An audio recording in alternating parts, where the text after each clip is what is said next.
Listo. Ok, ahora ya está grabando. Bueno, ¿cómo están? Espero que bien. Ahorita estoy en Inglaterra.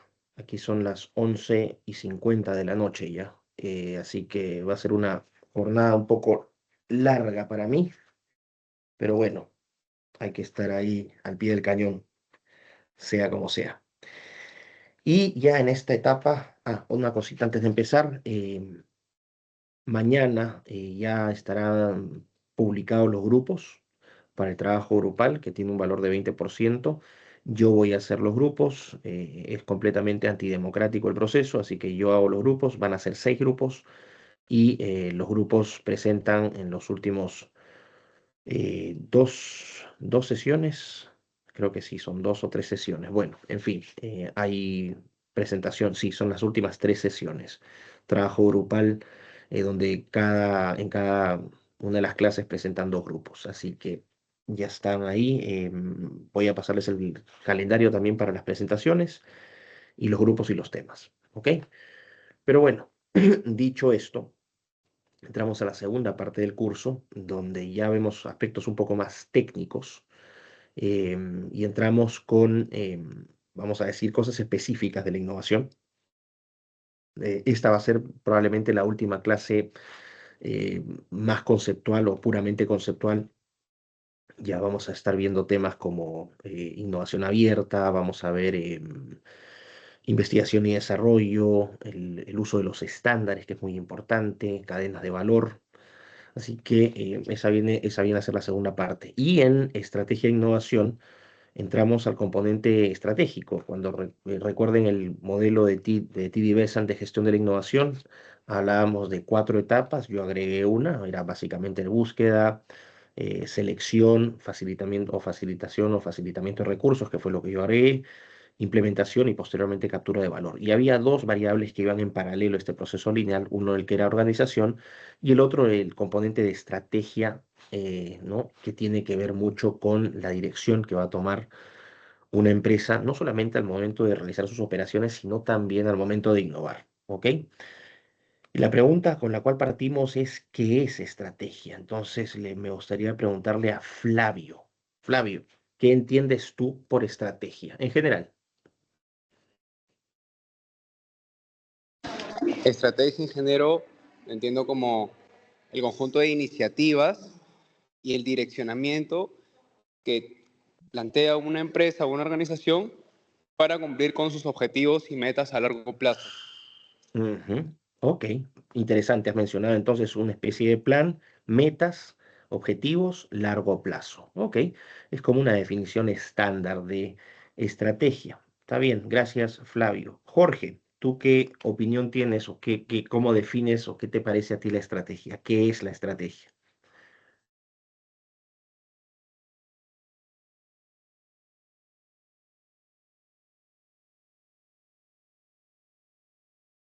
Jorge se fue a dormir.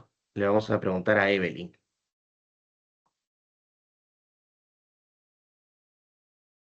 Sí, buenas tardes, profesor.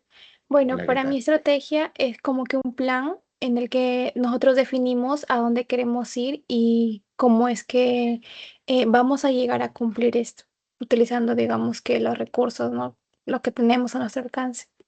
Ujú. Ok, entonces a lo que había dicho Flavio le agregas como etapas, ¿no? La asignación de recursos. Ok, entonces la definición que han dado ustedes dos, o vamos a decir los aportes que han dado ustedes dos sobre estrategia, apuntan más a una definición clásica de estrategia. Pero en esta clase vamos a ver que en realidad la estrategia tiene diferentes enfoques. Y vamos a ver también cómo a lo largo de la historia, así como vimos cómo Rothwell, ¿no? Diseñó estos cinco modelos, estas 5 generaciones de innovación, el concepto de estrategia también ha ido cambiando a lo largo del tiempo. Y para eso vamos a ir con definiciones. Entonces vamos a la primera, la definición que plantea el historiador de negocios de la Universidad de Harvard, Alfred Chandler, ¿no? Fue un profesor emérito de la Universidad de Harvard, de la Escuela de Negocios, de Harvard Business School, y él publica un libro en el año 62 que se llama Estructura y Estrategia, Structure and Strategy, ¿ok? Ahora, ¿qué hacía Alfred Chandler? Alfred Chandler era un historiador de los negocios, es decir, él trazaba el origen, ¿no?, de las empresas, sobre todo las grandes multinacionales de los Estados Unidos en esas épocas, en los 50, en los 60. Estamos hablando de empresas como Coca-Cola, McDonald's, General Electric, ¿no?, Ford. Y lo que hacía Chandler era, a través del estudio de la historia de estas corporaciones, él también iba entendiendo un poco cómo iba funcionando no solamente la economía en los Estados Unidos, que es una economía de gran escala, es una economía con gran tamaño, ¿no?, con un enorme poder adquisitivo, sino también las estrategias que estas empresas tenían, ¿no?, al momento de internacionalizarse, porque a partir de los 50 ya empieza la internacionalización de las grandes empresas estadounidenses, principalmente a los países vecinos, Canadá y México. Posteriormente, en la década de los fines de los 60, en los 70, en los 80, ya se empiezan a globalizar las empresas estadounidenses. Que no solamente las empresas estadounidenses, también vamos a notar que entre los 70, o sobre todo 80 y 90, eh, Japón, por ejemplo, va a entrar muy fuerte, después va a entrar Corea del Sur, actualmente sería China, un país que está, ¿no?, entrando fuertemente a mercados internacionales. Pero Chandler entendía los fenómenos económicos a través del estudio de la historia de las empresas y él define estrategia como lo siguiente: es el establecimiento, ¿no?, de metas y objetivos de largo plazo, lo que dijo Flavio; adoptar acciones y asignar recursos, lo que dijo Evelyn, para lograr los objetivos de la empresa, lo que dijeron Flavio y Evelyn. Entonces, Flavio y Evelyn han dado una definición chandleriana de estrategia. Quiero que recuerden esto. Entonces, ¿cómo define Chandler esto? Definir metas y objetivos de largo plazo, adoptar acciones y asignar recursos para lograr los objetivos de la empresa. Esto se conoce como la definición clásica de estrategia. Es la estrategia con enfoque militar, de alguna manera, si es que se puede decir. Cuando ustedes escuchan a generales o a coroneles del ejército peruano, hablan en estos términos, ¿no? Es como un plan muy específico y siempre se piensa en el largo plazo, ¿ok? Y este es el enfoque dominante. Este es el enfoque dominante de la estrategia, a pesar de que ha sido definida hace más de 60 años. Las empresas mantienen esta definición clásica de estrategia. Pero fíjense, vamos a irnos con la última definición, la que establece el académico japonés Kenichi Ohmae, ¿no?, en La mente del estratega, The Mind of a Strategist, en 1983. 1983 es un año en el cual ya la Unión Soviética está perdiendo fuerza, es un año en el cual surge con mucha fuerza el modelo capitalista estadounidense que, vamos a decir, implementa el presidente Ronald Reagan en los Estados Unidos y que también va a implementar en ese momento la que era primer ministro del Reino Unido, Margaret Thatcher, la conocida Dama de Hierro. Y ellos en este tiempo, ¿no?, en este tiempo de bastante convulsión internacional en el campo económico, en el campo político, ¿no?, va a modificar el enfoque de la estrategia. Kenichi Ohmae es vamos a decir, el primer académico que empieza a visualizar los temas de competencia, no solamente a nivel de empresas, sino también a nivel de naciones, a nivel de países. Y muchos le dan el crédito a un economista estadounidense, eh, Michael, ¿cómo se llama este sujeto? Se me ha ido el nombre ahorita a Michael Porter, ya se me vino. Michael Porter, que era un gurú de los negocios, profesor también de la Universidad de Harvard, que vino muchas veces al Perú, sobre todo durante la época de Fujimori, ¿no? Y en ese momento estaba de moda, ¿no?, como Michael Porter hablaba de la competitividad de las naciones. En realidad, esa idea proviene de este académico japonés, Kenichi Ohmae. Y fíjense qué dice Ohmae sobre la estrategia. La estrategia es sobre ventaja competitiva. Su único propósito es permitir a la empresa obtener de manera eficiente ventajas sostenibles sobre sus competidores. Por esta razón, la estrategia corporativa, es decir, la estrategia de las empresas, constituye un intento por fortalecer a la empresa en relación a sus competidores. Fíjense, es una definición, un enfoque distinto al que está dando Chandler. Aquí O'Malley resalta conceptos como competitividad sostenibilidad, ¿no? Y el elemento corporativo, es decir, esta idea, empieza a emerger la idea de cultura corporativa, de que cada empresa tiene su propia cultura, su propia forma de hacer las cosas.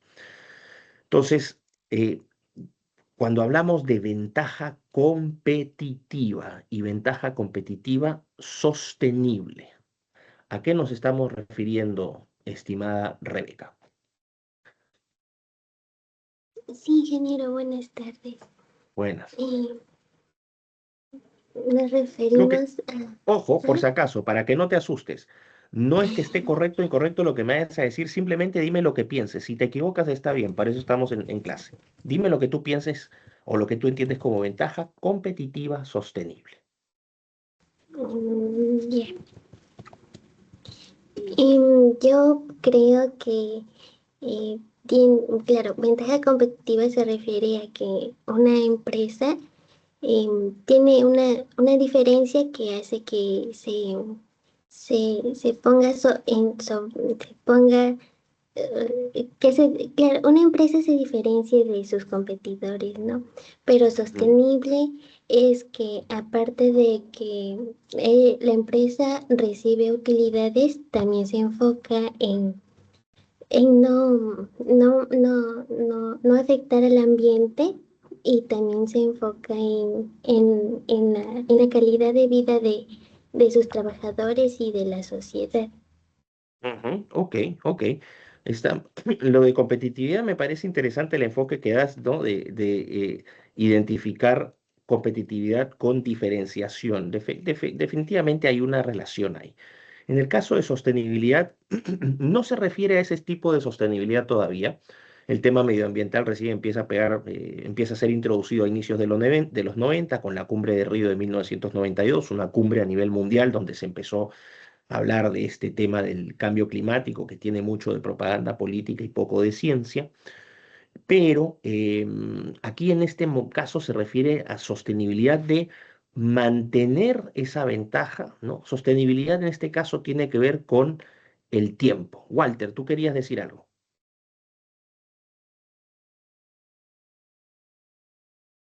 Profesor, yo entiendo que ventaja competitiva sostenible es de que esa ventaja se mantenga por un largo tiempo, o sea, que sea difícil de superar, ¿no? O sea, lo veo de esa manera.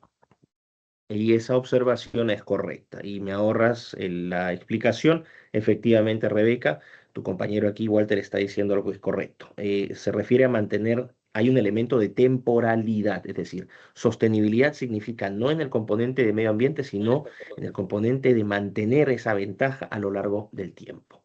¿Ok?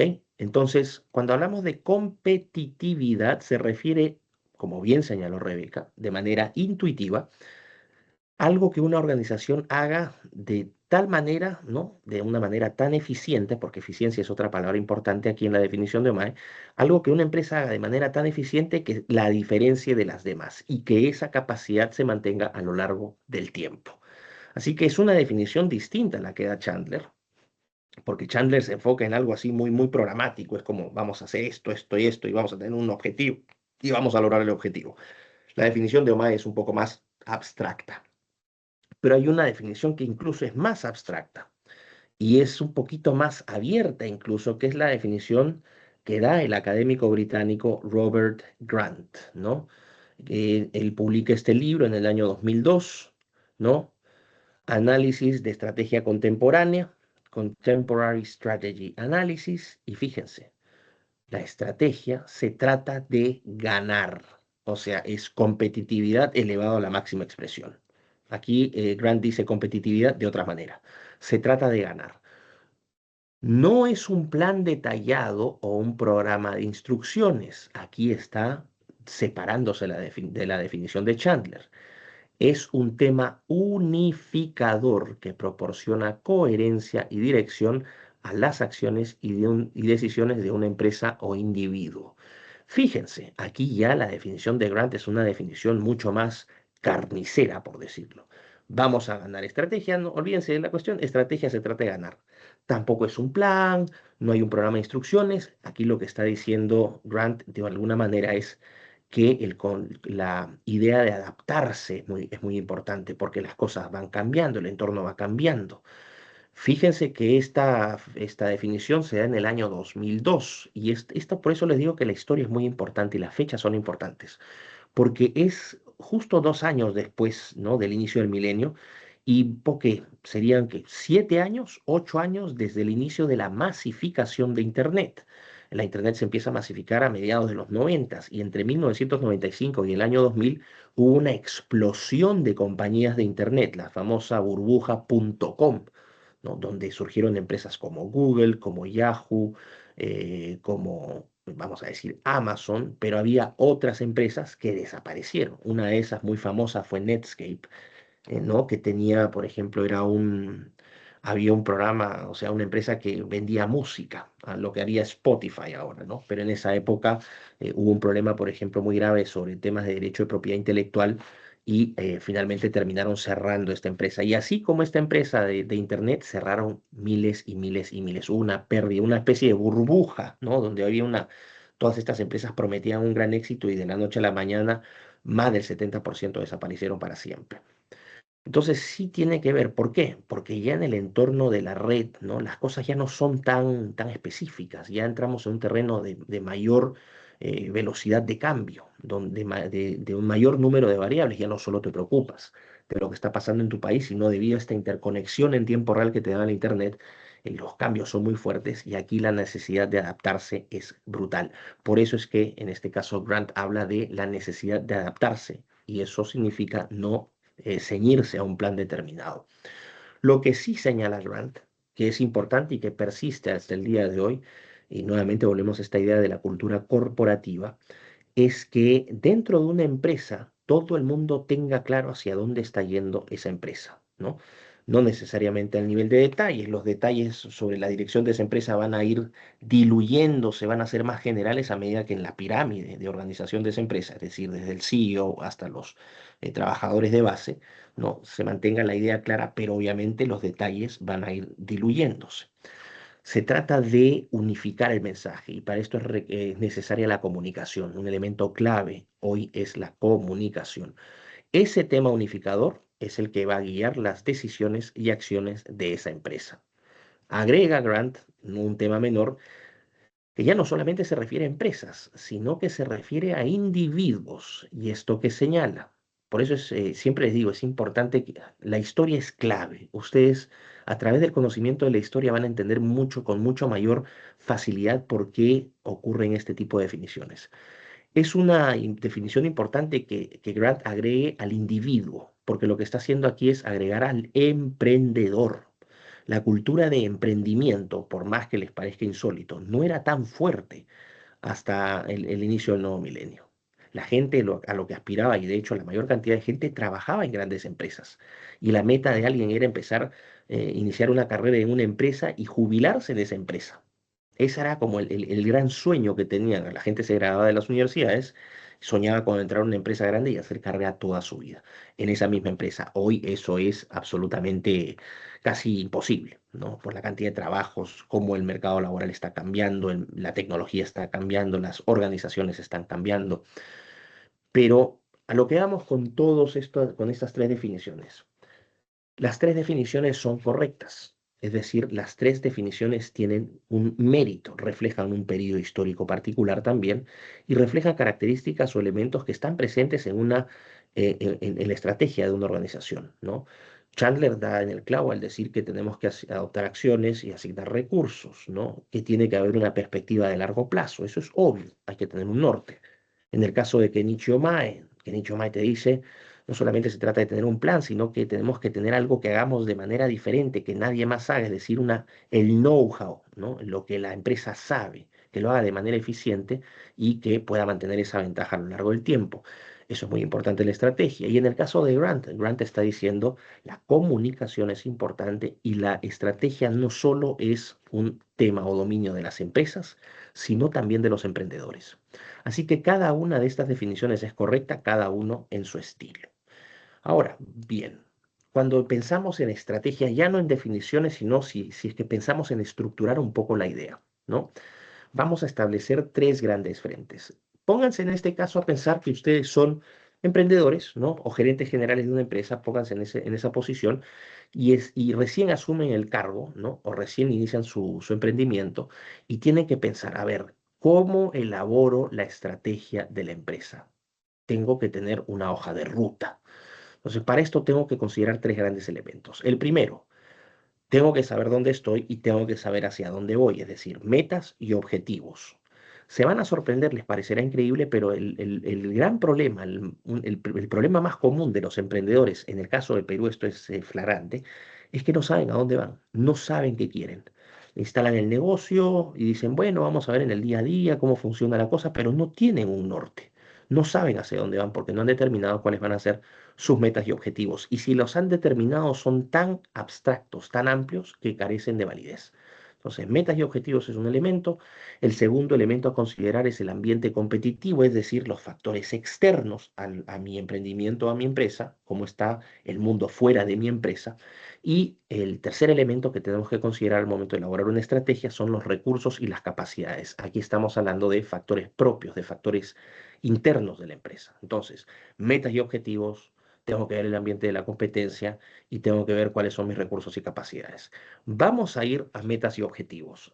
Las metas, variables, depende mucho también del sector económico, los objetivos de la misma manera.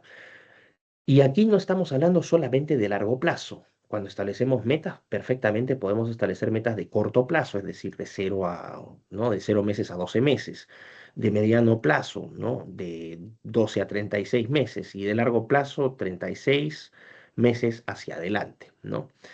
Plazo variable. En segundo lugar, tienen que ser metas y objetivos simples. Aquí vamos a traer a Kenichi Omae. ¿Por qué? Porque si yo quiero tener un elemento unificador dentro de una gran corporación, lo difícil lo tengo que hacer fácil. Todo el mundo tiene que saber, desde la secretaria que está trabajando en la oficina de recursos humanos hasta el gerente de finanzas, todos tienen que saber hacia dónde va la empresa, ¿ok? Entonces, las metas tienen que ser simples para que sean fácilmente comunicadas. Y finalmente, consenso, es decir, que todo el equipo, toda la base esté alineada ¿no? En esas metas y en esos objetivos. Entonces, cuando pensamos en metas y objetivos, ¿cuáles son las metas y objetivos, las primeras que se vienen a la mente? ¿Cuánto vamos a ganar? ¿Cuánto vamos a generar? La plata es lo primero que se le viene al empresario a la mente. Y eso está bien. La prioridad de las utilidades es clave, porque una empresa que no genera riqueza no sirve. Ojo, las empresas no son organizaciones de ayuda social. Es un problema que ha ocurrido en estos últimos 10 años, ¿no? Con estas campañas de desprestigio a la empresa privada. Las empresas privadas no son organizaciones del Estado. Las empresas privadas, por definición, no tienen por qué cumplir un rol o una función social. Ahora, que lo hagan me parece fantástico, pero la obligación de una empresa no es generar retornos sociales o colectivos. La obligación de una empresa es generar retornos privados y esto significa a sus dueños y a sus accionistas. De ahí, si una empresa genera utilidades y le va bien, a partir de esa generación de riqueza puede dedicarse a otras cosas. ¿Por qué tantas empresas están fracasando ahora? Porque se olvidaron de ser empresas y empiezan a pensar en responsabilidad social corporativa, justicia social, relaciones con comunidades. Todo eso está muy bien, suena muy lindo para la platea, pero la empresa tiene que generar riqueza. Si no genera riqueza, no sirve. Pero bueno, vamos a establecer metas y objetivos en cuanto a las utilidades, ¿no? Segundo punto importante en estos tiempos también, reputación, cómo esa empresa es percibida no por los miembros de esa empresa, sino por el público en general, por los consumidores, cómo es percibida por sus competidores, cómo es percibida por el Estado. Todos estos elementos son claves. La reputación es un elemento clave del éxito empresarial hoy. Una empresa con mala reputación, ¿no? Va a ser destruida, por ejemplo, ahora en cuestión de horas, una empresa puede ser destruida en redes sociales. Miren el caso de Netflix. No sé si estén al tanto de Netflix, pero hace que una semana Elon Musk dijo que Netflix producía contenidos que eran inapropiados para niños, cosa que yo estoy completamente de acuerdo, y que él iba a cancelar su suscripción y que invitaba a las personas a cancelar su suscripción de Netflix. Solamente con ese comunicado en su red social X, ¿no? Al día siguiente las pérdidas de Netflix fueron millonarias. Muchísima gente ¿no? Eliminó su suscripción de la plataforma. Aquí vemos el tema de la reputación, o lo que pasó, por ejemplo, con Disney. Disney también empezó a producir contenido completamente inapropiado para niños, ¿no? Con esta idea de la diversidad, la inclusión y la igualdad, y empezaron a meter contenidos abiertamente homosexuales, lésbicos, en una audiencia que no tiene por qué estar preocupándose de esas cosas. A los niños no les interesa el sexo, a los niños les interesa ser niños. Y esa sexualización tan escandalosa y tan repugnante de los contenidos de Disney ha hecho que en los últimos 3 años las acciones de Disney hayan caído en más de 50%. Es decir, la gente ha estado tan cansada de este accionar de Disney que la gente ha vendido sus acciones y los precios de las acciones de Disney han bajado más de 50%. Es decir, aquí ven cómo el público castiga de alguna manera a las empresas que empiezan a adquirir una mala reputación. Pero esto es lo importante. Entonces, cuando pensamos en estrategia, lo primero, metas y objetivos. Plazos variables, estamos pensando en metas simples que sean fácilmente comunicables y que tiene que haber un consenso. Y finalmente, no solamente vamos a ver el concepto de utilidades, que es central, sino también el tema reputacional, que es clave. Y estas consideraciones van a delimitar lo que es la estrategia en sí o la esencia de la estrategia. Pero no es lo único que estamos viendo. Una vez que tengo más o menos claro estos elementos, voy a pasar al segundo componente, que es de los factores externos, es decir, el ambiente competitivo en el cual yo voy a operar. Y aquí vamos a ver, es clave para que una empresa tenga éxito que haga la tarea antes. Es decir, no solamente el gerente general, sino el emprendedor. Si ustedes tienen un emprendimiento y quieren lanzarlo al mercado, tienen que hacer una investigación profunda. Tienen que saber quiénes son sus potenciales clientes, es decir, la famosa, ¿no?, segmentación de mercado. ¿A qué público aspiran? ¿Por qué aspiran a ese público? Aquí entramos con las 4 P de la innovación, recuerden, ¿no? Proceso, producto, paradigma, posición. Entonces, ¿qué producto voy a dar o qué servicio voy a ofrecer? ¿Cómo lo posiciono? ¿No? ¿Qué procesos voy a llevar a cabo para llevar adelante ese producto, ese servicio a la venta al público? Y finalmente el paradigma, ¿cómo enmarco todo esto dentro de mi estrategia corporativa o de mi estrategia empresarial como individuo? Entonces, ¿qué están haciendo mis clientes? ¿Qué están haciendo mis proveedores? Tengo que estar al tanto de si es que estoy participando en un rubro, ¿no? Por ejemplo, gastronomía, quiénes son los mejores proveedores de carne, quiénes son los mejores proveedores de pescado. Si mi enfoque no es tanto precio y me estoy enfocando más, no, si mi enfoque no es tanto calidad, es decir, no aspiro a un público premium, quién me vende las verduras más barato, ¿no? Etcétera. Es decir, tienen que ver todos esos elementos, sus clientes, sus proveedores, sus competidores, claramente. Entonces tienen que hacer un análisis detallado. No es tanto en este caso, lo más importante no son las respuestas que ustedes puedan encontrar. En este sentido es clave plantearse las preguntas correctas. Es decir, para que su estudio de mercado sea un estudio valioso, tienen que tomarse un buen tiempo pensando qué preguntas quieren responder. ¿Ok? Y eso entonces requiere un profundo conocimiento. Ahora, aquí el emprendedor individual se encuentra en desventaja porque estos estudios requieren tiempo y requieren dinero. Pero aquí surge, por ejemplo, el poder de las herramientas como ChatGPT o como Perplexity, ¿no? O como Claude. Tienen estas plataformas de inteligencia artificial que les dan una enorme cantidad de información en muy corto tiempo. Entonces ahí se están ahorrando un montón de tareas. Para quienes estén más duchos en el tema tecnológico, ¿no? Si es que carecen, por ejemplo, de trabajadores, bueno, aquí la automatización entra a jugar un rol fundamental, ¿no? Agentes de inteligencia artificial, es decir, empiezan a fabricar ustedes trabajadores para sus empresas. Este es otro proceso clave, la automatización y la optimización de procesos a través de agentes de inteligencia artificial. Quiero hacerles una pregunta. ¿Acá de alguno de ustedes maneja ese tema de inteligencia artificial agéntica o agentes de inteligencia artificial? ¿Saben programar agentes de inteligencia artificial? Yo ¿Ninguno? justo lo he estado viendo, profe. En una capacitación del trabajo nos estaban enseñando cómo se utiliza, pero dado Ah, que no, o sea, si bien es cierto tenemos nosotros licencia pro, no nos han habilitado todavía el uso de agentes. Entonces, he Ajá. visto cómo funciona, pero todavía no lo he usado. Ok, y de lo que has visto, ¿qué te parece? Bastante interesante porque ayuda para un montón de cosas, o sea, optimiza bastante la realización de ciertas tareas, pero me gustaría probarlo un poco más para ver Ujú. para poder dar un poco más de comentarios, ¿no? Ok, bueno, yo les adelanto aquí una confesión a título personal. De hecho, el día miércoles estoy fundando una empresa de inteligencia artificial agéntica en Denver, Colorado, en los Estados Unidos. Va a empezar a operar a partir del miércoles y es sobre agentes de inteligencia artificial.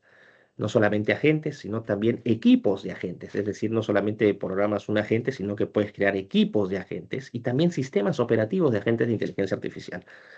Así que yo les recomiendo con muchísima intensidad que empiecen a meterse en esos temas. El tema de la inteligencia artificial agéntica va a ser clave porque va a cambiar el mercado laboral de una manera radical en los próximos 5 años. El mundo de aquí a 2030 va a ser completamente distinto debido a los procesos de automatización. Y en los próximos 10 años, en 2035, realmente no sé qué se viene, pero sin el ánimo de asustarlos, van a tener que ponerse al día en esas cosas porque, como les dije, ya no solamente van a competir con otros jóvenes de la universidad, del Perú, del extranjero, sino que van a tener que competir de alguna manera con tecnologías de automatización. Así que atentos a eso, un consejo de conejo, aprendan sobre agentes de inteligencia artificial. Es clave, ¿ok? Bueno, entonces, les decía, con esta tecnología los emprendedores pueden, ¿no? Ahorrarse muchísimo tiempo y muchísimo dinero en el mediano y largo plazo recurriendo a estos agentes porque facilita mucho la tarea. Entonces, profundo conocimiento y en este caso no se trata, ¿no? De que el emprendedor haga, ¿no? Encuentre buenas respuestas, sino que haga buen uso de estas herramientas para que plantee buenas preguntas y eso le dé la información correcta. Estos son los factores externos. Vamos a ir después, una vez que hemos definido la estrategia como tal, los factores externos, vamos a ir a los factores propios de la empresa, los factores internos. Y aquí estamos hablando de recursos y capacidades. ¿Recursos de qué tipo? Recursos financieros, recursos, aunque odio usar esta palabra, recursos humanos, porque los humanos no son un recurso, son personas, no son simplemente una pieza que uno usa para desechar después, ¿no? En lo que es el personal, estamos hablando de recursos legales, recursos tecnológicos, el famoso capital intelectual, de eso estamos hablando, y finalmente las capacidades. ¿Qué capacidades tiene mi equipo, mi fuerza laboral para llevar a cabo, ¿no? Las actividades y tomar las decisiones que nos lleven a cumplir ciertos objetivos y metas en X determinado plazo de tiempo? Aquí esto también, esta ecuación cambia completamente, porque cuando ustedes tercerizan ciertos procesos de seres humanos a agentes de inteligencia artificial, por ejemplo, ahí lo que estamos haciendo es de facto hacer un traspaso, ¿no? De una capacidad que antes era solamente exclusiva del ser humano, que es tomar decisiones, de analizar, de reflexionar, de valorar información y que eso pueda ser hecho por tecnología. Entonces, ya no solamente son los recursos y capacidades en el componente humano, sino, muy importante, el componente tecnológico. La pregunta del millón sería, ¿qué hacemos bien? La pregunta más sencilla, ¿qué hacemos bien o qué queremos hacer bien? Aquí vendría el concepto de ventaja competitiva, lo que había dicho, si tengo entendido, fue Rebeca, ¿no? Rebeca cuando habló, efectivamente dijo algo que nosotros hagamos de una manera única. Perfecto. ¿Qué hacemos bien?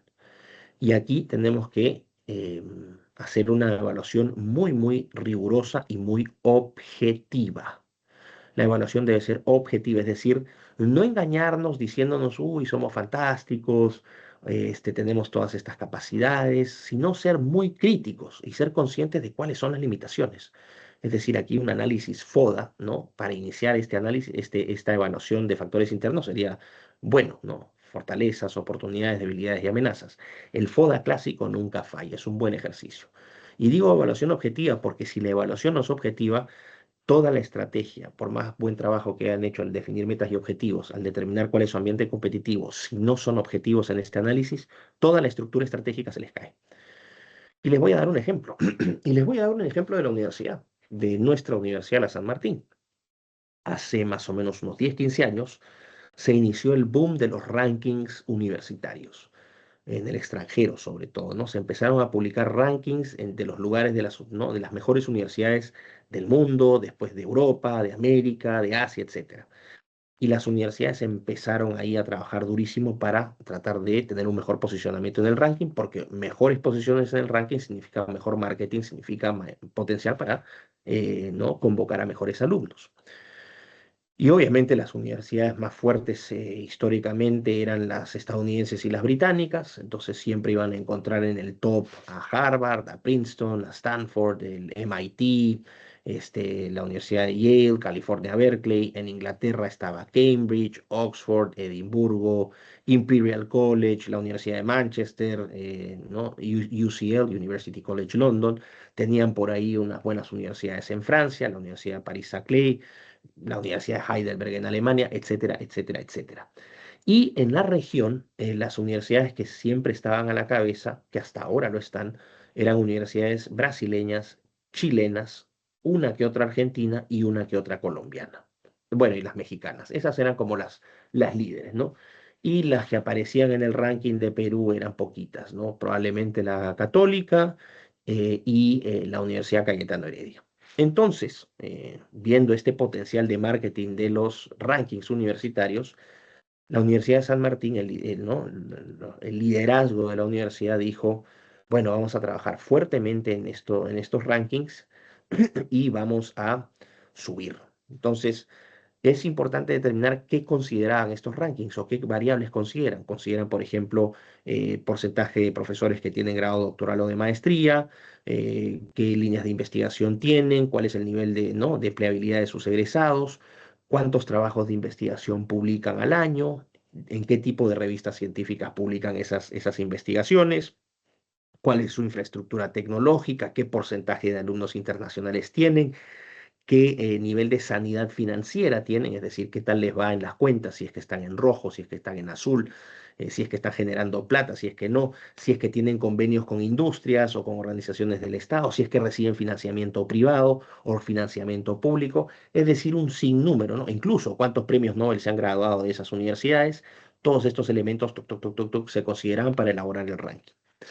Y en la Universidad de San Martín, como todas las otras, en la Universidad de San Martín se dijo, bueno, vamos a empezar a trabajar, esto les estoy hablando año 2012 más o menos, vamos a empezar a trabajar y en 3 años vamos a estar entre las 500 mejores universidades del mundo.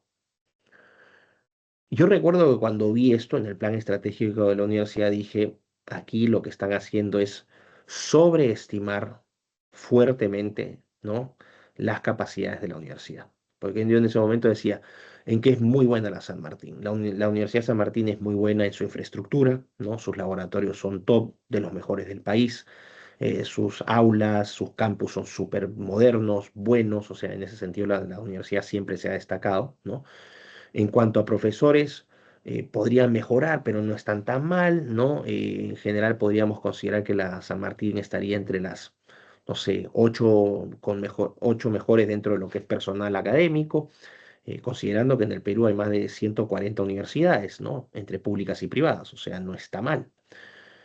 Entonces decía, bueno, en infraestructura estamos bien, en profesores relativamente bien, en finanzas estamos relativamente bien, pero hay elementos clave, ¿no? Elementos clave como la investigación. Y en ese sentido, la universidad no era una universidad que se orientara a la investigación. Para ser justos, no todas las universidades peruanas se orientan a la investigación. Nunca ha sido un fuerte, eran o son universidades que se orientan más hacia la educación, hacia la enseñanza y poco hacia la investigación. Pero bueno, creo que se emocionaron y dijeron, en 3 años vamos a estar entre las top 500. Pasaron 6 años y la universidad no entraba ni siquiera a las 2.500 mejores del mundo. Entonces, ¿qué pasó?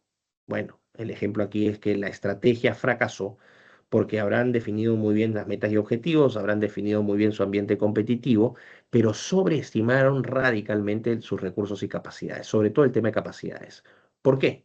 Porque para trepar en los rankings de manera significativa, el componente de investigación es clave.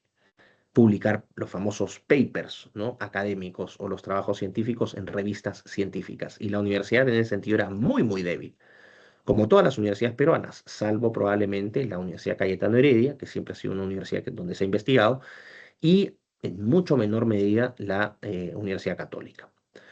Bueno, cuento corto. La universidad trabajó muy fuerte en los siguientes años. Dijeron, bueno, 3 años es muy poco.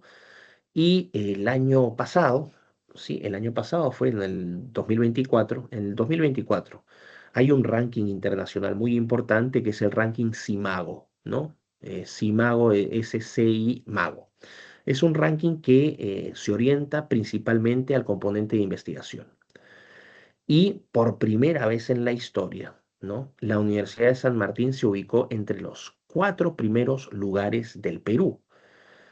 Fue la segunda o tercera universidad después de la Cayetano Heredia y la UPC que publicó más trabajos científicos, más incluso que la Católica. Esto está ahí, lo pueden ver, el ranking está ahí. Y la Universidad de San Martín finalmente se ubicó entre las 200 mejores universidades de la región de América, lo cual es un tremendo logro, y ya la universidad se ubica dentro de las primeras 2.500 del mundo. Esto es algo bastante bueno considerando que en el mundo hay más de 17.000 universidades. Entonces, claramente están, ¿no? en el top, ¿qué? En el top 10%, 1.750, 2.000, claro, en el top 15%. Es un muy buen ranking considerando la cantidad de universidades que hay. Entonces, ¿a qué voy con esto? Entendieron la debilidad, no sobreestimaron sus capacidades, trabajaron para, ¿no? corregir esto y tuvieron una estrategia de largo plazo. Entonces, aquí con esto les quiero decir que no basta solamente con planear bien estas 2 primeras etapas, la estrategia y los factores externos, sino que no caer en la sobreestimación de capacidades, que es otro talón de Aquiles de las empresas. Por eso es que muchas empresas fracasan, se sobreestiman o son excesivamente optimistas en sus proyecciones. En fin, estrategia, factores internos, factores externos, alinean esto muy bien con un buen trabajo, ¿no? Un trabajo intenso, y eso les va a permitir identificar cuáles pueden ser sus ventajas competitivas, es decir, qué pueden hacer ustedes bien o mejor de lo que lo hacen los otros, para que así de esa manera ustedes puedan empezar a desarrollar la empresa, lo que es diseño, lo que es implementación, monitoreo de actividades. Si ustedes alinean esto, obviamente van a tener mayores posibilidades de éxito. En fin, hasta aquí entonces todo bien. Se dan cuenta que la estrategia es fundamental y por eso es que está a lo largo de todo el ciclo de la gestión de la innovación de TD Besan. La estrategia acompaña todas estas actividades en todo momento porque incorpora el elemento de temporalidad. Ahora, la estrategia, así como vimos las definiciones de Chandler, O'May y Grant, vamos a ver que también hay diferentes perspectivas. Y aquí vamos a entrar a las perspectivas que desarrolla el académico británico Richard Whittington. Richard Whittington, profesor de la Universidad de Manchester, de hecho fue profesor mío en Inglaterra cuando hice mi doctorado, y Whittington plantea este diagrama que es bastante ilustrativo. Quiero que vean esto. ¿Qué está diciendo Whittington aquí? A ver, la estrategia, ustedes la podemos abordar, ¿no? con 4 enfoques distintos. Entonces, fíjense en el eje, ¿no? En el eje Y, en el eje vertical. Está poniendo 2 variables. La primera es una estrategia orientada a maximizar utilidades, que sería el enfoque de Alfred Chandler, ¿no? Maximizar utilidades, el enfoque militar, que es lo que hacen la mayoría de las empresas. El objetivo de la empresa es ganar la mayor cantidad de plata posible. Pero Whittington dice, no solamente se trata de ganar la mayor cantidad de dinero posible, también van a haber otras consideraciones. En este caso, él dice, los objetivos no son utilidades, sino son plurales. Aquí estaríamos hablando, por ejemplo, de reputación, ¿no? Reputación, honor. Pues lo vamos a ver, por ejemplo, en las empresas familiares. No solamente es un elemento de ganar plata, sino también un elemento de continuar el legado, el linaje, ¿no? que sentó el padre, los hijos, los abuelos, etc. Entonces, objetivos, por un lado, maximizamos utilidades y por otro, el otro objetivo es plural, principalmente reputación. Y cuando estamos yendo al eje, ¿no? X, al horizontal, estamos hablando de los procesos para determinar esa estrategia. Entonces, por un lado tenemos procesos que son planificados, deliberados y racionales, es decir, hay un plan, una estrategia clarita en el sentido de que sé qué pasos tengo que tomar. Deliberados, es decir, los he planificado con anticipación. Hay una intención detrás de cada uno de los pasos que yo he identificado. Y racional, porque no hay una consideración de corte emocional. Aquí lo único que queremos es cumplir con los objetivos de manera cuantitativa. Es el enfoque numérico, cuantitativo, objetivo y racional más duro posible. Ese es el proceso más, vamos a decir, vamos a ponerlo en esos términos, el proceso cuantitativo, numérico. Pero no todos los procesos son numéricos cuantitativos. También hay procesos que son emergentes y no planificados. Es decir, se está yendo a la contra aquí. Whittington dice, si por un lado planificamos, acá en el otro enfoque de procesos, no estamos planificando, es un enfoque así como que no, como lo que una pluma que va flotando ahí en el viento, vamos a ir viendo por dónde va, es emergente y no planificado. Entonces, sobre estos dos ejes, Whittington empieza a desarrollar diferentes enfoques de estrategia. El primero que va a desarrollar es la estrategia clásica, ortodoxa, ¿ok? Doxa se refiere en griego a, etimológicamente la palabra doxa es opinión. Opinión ortodoxa significa la opinión dominante, la del consenso, la definición o el enfoque estratégico más común. Cuando se habla de ortodoxia, ustedes tienen que pensar en el modelo o en la idea más común, la predominante. Y en esta estrategia clásica que establece Whittington dice, la estrategia clásica lo que busca es maximizar utilidades y hacer esto a través de procesos planificados, deliberados y racionales. Whittington también dice, pero sin embargo hay otro tipo de estrategia, la estrategia darwiniana o evolutiva.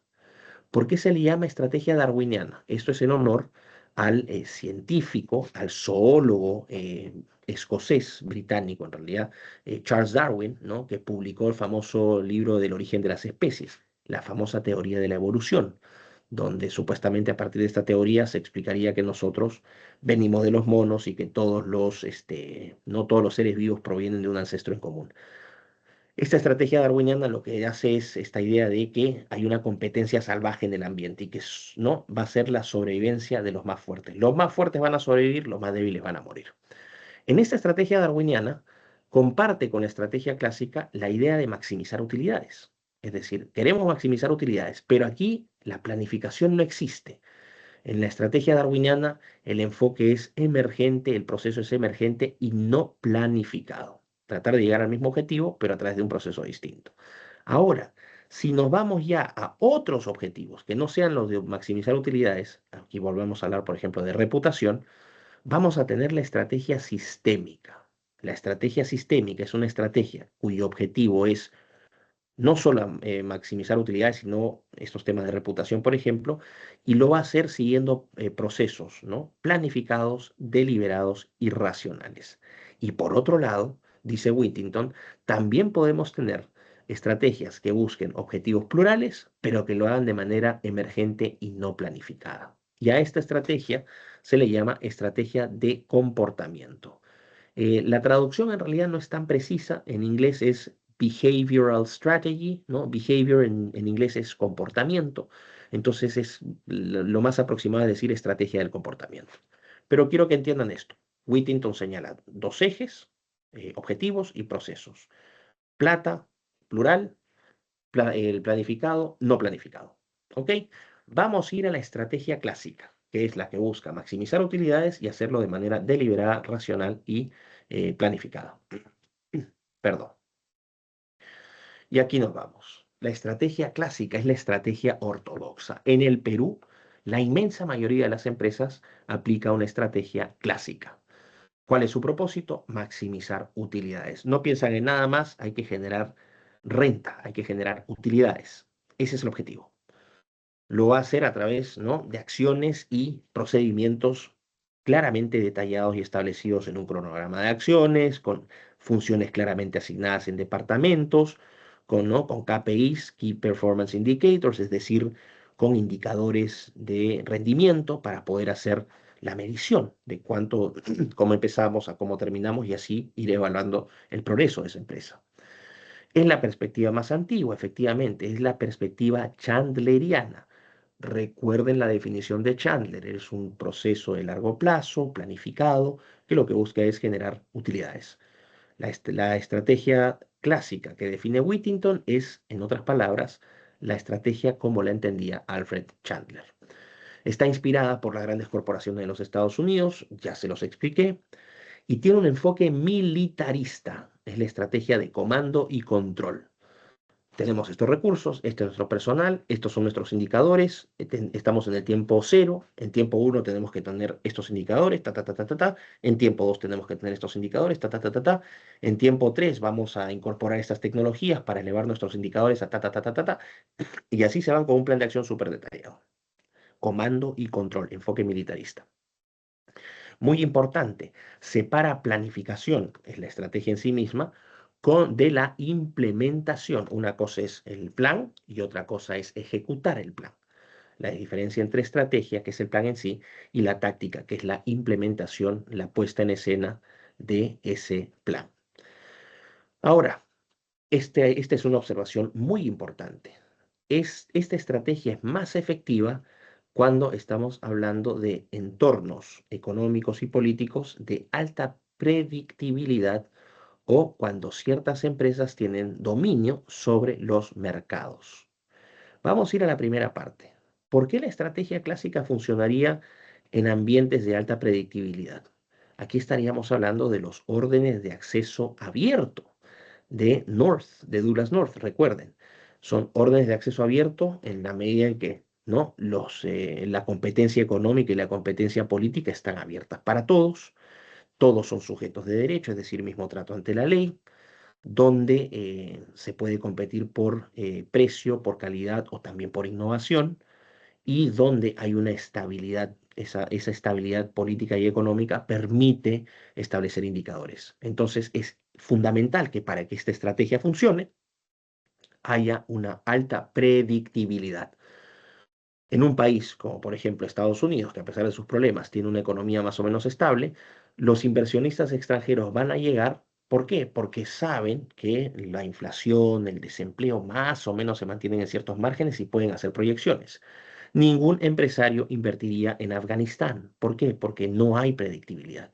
Hoy puedes tener una empresa, mañana vienen los talibanes, te matan y te quitan la empresa, no lo vas a hacer. Entonces, esta estrategia funciona en ambientes de alta predictibilidad o en entornos donde las empresas o ciertas empresas tienen tal poder que pueden jugar con sus propias reglas del juego.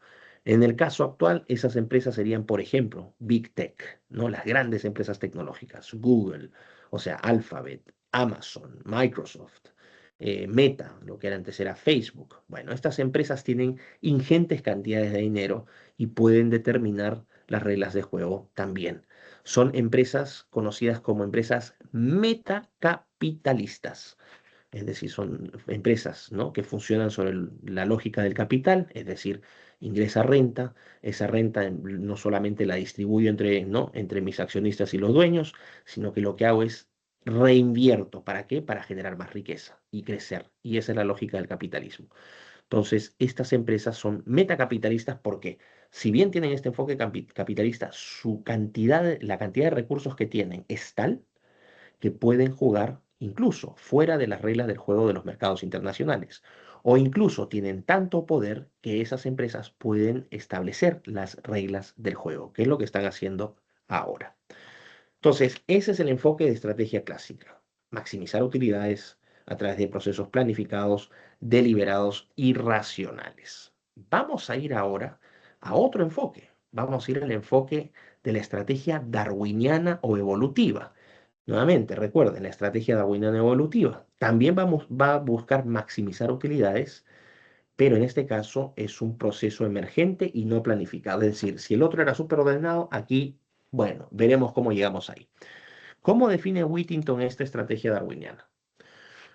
Whittington señala que en un entorno, ¿no? en una estrategia darwiniana, planificar es absolutamente innecesario debido a que hay muchos cambios en el entorno. Whittington dice, incluso si es que nosotros tuviésemos estabilidad política o económica, ni siquiera vale la pena planificar. ¿Por qué? Porque el cambio tecnológico es tan acelerado que cosas que hoy pueden parecer útiles quizás para mañana ya no lo sean. O puede haber cambios en las regulaciones de la noche a la mañana. Entonces, lo que yo estaba tratando de ofrecer, ya la ley o el marco normativo no me lo permita. O quizás, si es que hablamos de instituciones informales, recuerden, hábitos, tradiciones, costumbres, preferencias. Los hábitos de los consumidores cambian de la noche a la mañana, como ocurre hoy, ¿no? Hay modas de consumo. Entonces, una empresa entra fuerte tratando de ofrecer un producto o servicio y las preferencias del consumidor cambian porque surge un post en Instagram o en TikTok que dice, no, a partir de ahora consumir esto es una tontería, consuman esto. Y todo el esfuerzo que se hizo se va al tacho.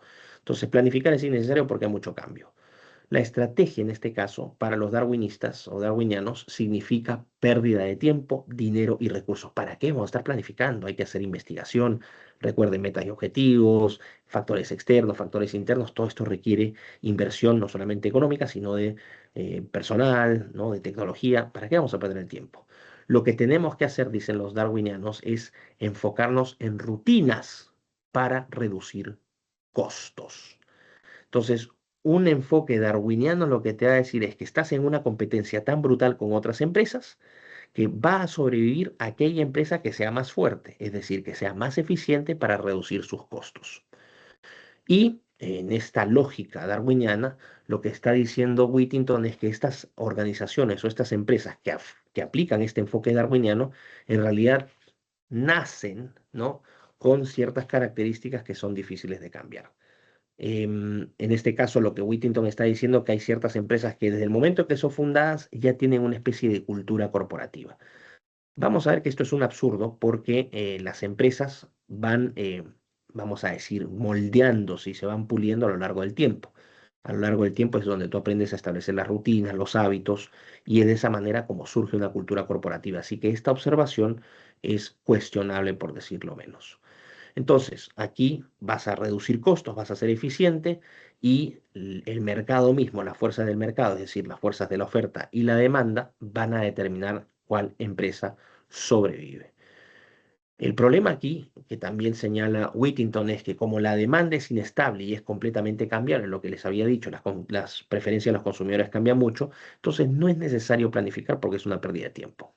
Ahora, esta definición, honestamente, es una definición netamente teórica.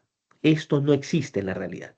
Ninguna empresa se orienta solamente a reducir costos de manera indefinida, porque esa estrategia es completamente insostenible.